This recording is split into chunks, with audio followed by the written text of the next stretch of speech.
नमस्कार फ्रेंड, मैं अस्करन फिर आपके लिए हाजिर हूँ एक नई न्यूज़ लेकर। रीट रिवाइज रिजल्ट 2022-23 जिसके बारे में अभी स्टे हटा दिया गया है और जल्द ही वो रिजल्ट आपको देखने को मिल सकता है। लेकिन उसमें जो एक सबसे बड़ी समस्या थी कि चयनित जो हो चुके हैं उनके लिए कंफ्यूज बना हुआ था, जिसमें माननीय आरएसएसबी के अध्यक्ष आलोक राज जी ने एक बयान दिया था, जिसमें उन्होंने अपने बयान में ये कहा था कि सिर्फ चयनित याचिकाकर्ता बाहर नहीं होंगे। उन्होंने अपने बयान में ये कह दिया था कि सिर्फ चयनित याचिकाकर्ता बाहर नहीं होंगे। तो उससे कंफ्यूज हो गया था कि सिर्फ जिन्होंने याचिका की है, यानी जिन्होंने जो याचिका लगाई है कोर्ट में, क्या सिर्फ उन्हें बाहर नहीं करेगा। तो इसके लिए मैं आपको ये चीज़ आपको कंफर्म कर देता हूँ या इसको क्लियर कर देता हूँ कि उन्होंने जो आलोक राज जी ने जो कहा था उसका मीनिंग थोड़ा दूसरी तरीके से कुछ युवकों ने निकाल लिया है। उन युवकों को ये लगता है कि सिर्फ जिन्होंने कोर्ट में याचिका लगाई है सिर्फ उन्हें ही सरकार बाहर नहीं करेगी, जबकि ऐसी बात नहीं है। उसमें यह है कि जिन्होंने, चाहे आपने याचिका लगाई हो या नहीं लगाई हो, जो कोर्ट का जो डिसीजन आया है उसमें जो स्टे के लिए जो कहा है उसमें किसी को भी बाहर नहीं किया जाएगा। यानी एक ने भी अगर याचिका लगाई है और बाकी ने याचिका नहीं लगाई है, तो जब कोर्ट का स्टे हटेगा, यानी कोर्ट स्टे हटाने के बाद ये कहेगी कि याचिकाकर्ता सबको शामिल किया जाए या किसी को भी बाहर नहीं किया जाए, तो इसका मतलब ये होगा कि जितने भी कैंडिडेट हैं, यानी जितने भी कैंडिडेट ने एग्जाम दी है, किसी को भी बाहर नहीं किया जाएगा। तो कुछ अंश जो मैंने उनके जो माननीय जो आलोक राज जी थे, आरएसएसबी के अध्यक्ष, उन्होंने जो कुछ कहा था, उनके जो कहने का मीनिंग था, उनका कुछ युवकों ने अलग निकाल लिया था। तो मैं अपनी तरफ से इसका कुछ क्लेरिफिकेशन करना चाहता हूँ, यानी स्पष्टीकरण में बताना चाहता हूँ कि वास्तव में वो क्या कहना चाहती थी। तो आप अगर ये देखेंगे, जो आरएसएसबी के अध्यक्ष थे उन्होंने चयनितों के लिए एक बयान दिया था, जिसमें उन्होंने कहा था कि सिर्फ चयनित याचिकाकर्ता बाहर नहीं होंगे। यानी उनका कहने का मतलब ये था कि जितने भी चयनित है, चाहे वो याचिका उन्होंने लगाई है या नहीं लगाई है, अगर कोर्ट ये स्टे हटा देता है, कोर्ट ये कह देता है कि रिजल्ट अगर आया है और उसमें जितने भी चयनित है उनको किसी को बाहर नहीं किया जाए, तो इसका मतलब ये होगा कि चाहे आप याचिका लगाओ या नहीं लगाओ, किसी को भी बाहर नहीं किया जाएगा। और दूसरा उन्होंने कहा था, अब इसका मतलब क्या याचिका, कुछ युवक मुझे ये मेरे पास कमेंट्स आ रहे थे, तो यह क्या कह रहे थे कि क्या हम सबको याचिका लगानी चाहिए। यानी अगर ऐसा रिजल्ट आता है कि सिर्फ याचिकाकर्ता ही बाहर नहीं होंगे, बाकी को बाहर किया जाएगा, इसका मतलब सबको याचिका लगानी चाहिए। तो इसका आंसर है नहीं। कोर्ट जो भी डिसीजन देता है वो पूरा रिजल्ट देखकर देता है। मान लो किसी को कोई समस्या है पूरे रिजल्ट, क्योंकि इसमें जितनों ने भी एग्जाम दिया या जितने भी सेलेक्ट है, कोई भी डिसीजन आएगा तो सब पे इक्वल लगेगा। क्यों? क्योंकि कानून जो नियम है वो सबके लिए बराबर है। यानी आपने चाहे याचिका लगाई हो चाहे याचिका नहीं लगाई हो, बाहर जो भी कोर्ट जो डिसीजन देगा वो सब पे इक्वल लागू होगा।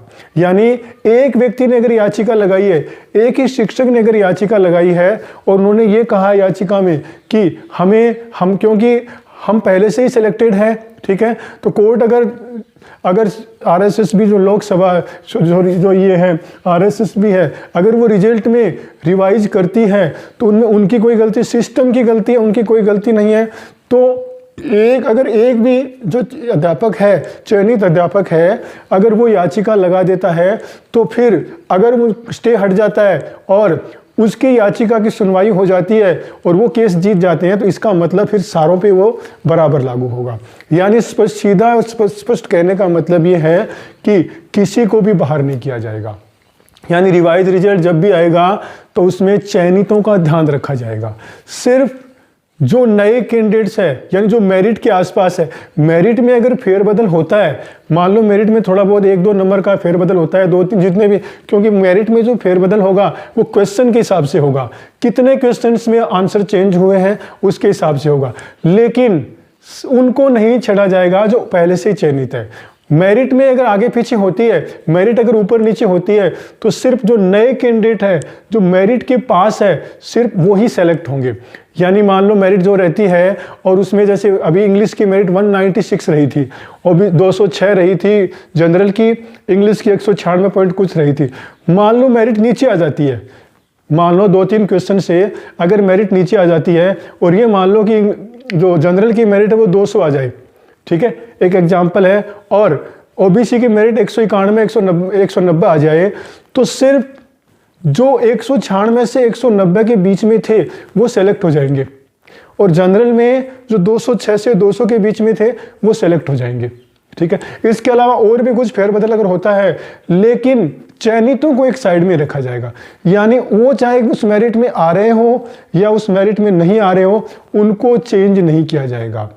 तो मैं सिर्फ इतना ही कहना चाहता था कि जो अध्यक्ष जी ने जो बयान दिया था, उन्होंने ये कहा था कि सिर्फ चयनित याचिकाकर्ता बाहर नहीं होंगे, तो उनका कहने का सेंस थोड़ा अलग था। इनका मतलब यही है कि जो चयनित हुए हैं, चाहे याचिका लगाई हो चाहे नहीं लगाई हो, उन्हें बाहर नहीं किया जाएगा।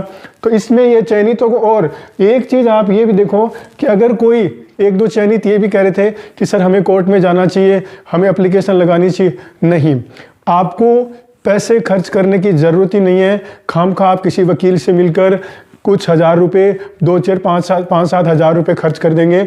जब तक रिजल्ट नहीं आ जाता, एक बार आप शांत ही रहिए। मैं जानता हूं कि आपको एक नर्वसनेस हो रही है, क्यों? क्योंकि आपने नौकरी बहुत मुश्किल से पाई है, लेकिन मैं एक रिक्वेस्ट ही कर रहा हूं आपसे कि जब तक रिवाइज रिजल्ट नहीं आ जाता, तब तक आप एक बार अपना कॉन्सेंट्रेट होकर शांत मन से काम करते रहिए।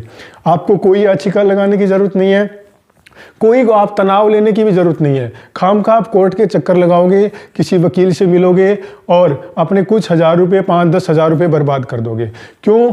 क्योंकि वैसे बार बार आरएसएस के अध्यक्ष ये कह भी रहे हैं कि चयनित बाहर नहीं होंगे, तो आपको खामखा कोर्ट में जाने, पैसे लगाने, किसी वकील से मिलने की ज़रूरत नहीं है। आप थोड़ा सा धीरज रखिए, दिसंबर अंत तक रिजल्ट आने की पूरी उम्मीद है, उससे पहले कोई एक्शन मत लीजिए। और जिस तरह से लग रहा है, मुझे यही लग रहा है कि आपको बिल्कुल नहीं छेड़ा जाएगा, तो आपको कोई याचिका लगाने की ज़रूरत नहीं है।